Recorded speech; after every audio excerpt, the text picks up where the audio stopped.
വനമന്ത്രി ദുരന്തമുണ്ടായതിന് ശേഷം സന്ദർശനം നടത്തുന്ന ഒരു സന്ദർശക റോളിലാണ് കേരളത്തിൻ്റെ വനമന്ത്രി ഇന്ന് പ്രവർത്തിച്ചുകൊണ്ടിരിക്കുന്നത്. അദ്ദേഹം അപകടമുണ്ടാകുന്നതിന് മുമ്പ് വന്ന് ഉത്തരവാദിത്ത പ്രവർത്തനങ്ങൾക്ക് നേതൃത്വം കൊടുത്ത് മാസ്റ്റർ പ്ലാൻ അടക്കം നടപ്പിലാക്കി മുന്നോട്ട് പോകുന്നതിന് പകരം ദുരന്തമുണ്ടായതിന് ശേഷം നേരത്തെ അദ്ദേഹം തീരെ വരുന്ന സാഹചര്യം ഉണ്ടായിരുന്നില്ല.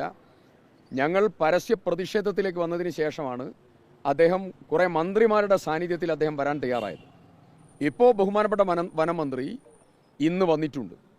ഇന്നലെ അദ്ദേഹം പാട്ടുപാടി ആഘോഷമൊക്കെ കഴിഞ്ഞാണ് ബഹുമാനപ്പെട്ട വനമന്ത്രി വന്നത്. എങ്ങനെ അദ്ദേഹത്തിന് ഈ സമയത്ത് പാട്ടുപാടാൻ പറ്റുന്നു എന്നുള്ളത് ഞങ്ങൾക്ക് ആർക്കും അറിയില്ല. എങ്ങനെ സാധിക്കുന്നു, എങ്ങനെ കഴിയുന്നു? വയനാട്ടിലെ സാമൂഹ്യ ജീവിതം സമ്പൂർണ്ണമായി തകർന്നിരിക്കുക.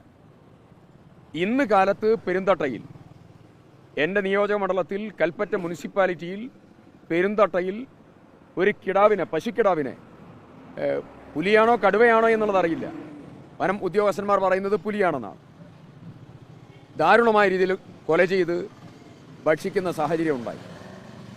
അയാൾ ഇനിയിപ്പോൾ അങ്ങോട്ട് പോവുകയാണ്.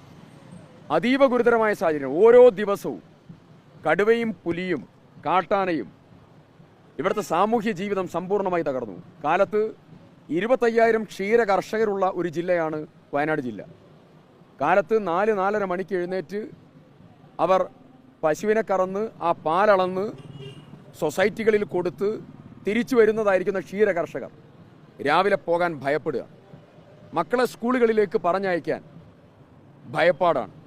ദേവാലയങ്ങളിലേക്ക് ആളുകൾക്ക് പോകാൻ, ആരാധനാ സ്ഥലങ്ങളിലേക്ക് പോകാൻ, പണിസ്ഥലങ്ങളിലേക്ക് പോകാൻ ഭയപ്പാടാണ്. സന്ധ്യയ്ക്ക് മുമ്പ് തന്നെ ആളുകൾ വീടണയുകയാണ്. ഇത്രയും ഗുരുതരമായ ഒരു സാഹചര്യം കുറെ കാലമായി നിലനിന്നിട്ടും അതിനെ നിയന്ത്രിക്കാനോ പ്രതിരോധിക്കാനോ ഉള്ള ഒരു നടപടിയും സ്വീകരിക്കപ്പെടുന്നില്ല എന്നുള്ളത് ദുഃഖകരമായ യാഥാർത്ഥ്യമാണ്. എൻ്റെ ഒരു തീവ്ര അനുഭവം പറയാം. ഇവിടെ കഴിഞ്ഞ സന്ദർഭത്തിൽ തുടർച്ചയായ ആക്രമണങ്ങൾക്ക് വയനാട് ജില്ല, കേരളം വിധേയമായപ്പോൾ വയനാട് ജില്ലയിൽ വന്നപ്പോൾ ഗവൺമെൻറ് പറഞ്ഞു ഇതൊരു ദുരന്തമാണ്, ഡിസാസ്റ്ററാണ്. ദുരന്ത നിവാരണ പ്രവർത്തനങ്ങളുടെ രീതിയിൽ വന്യമൃഗ ആക്രമണത്തെ അഡ്രസ്സ് ചെയ്യും എന്ന് പറഞ്ഞു.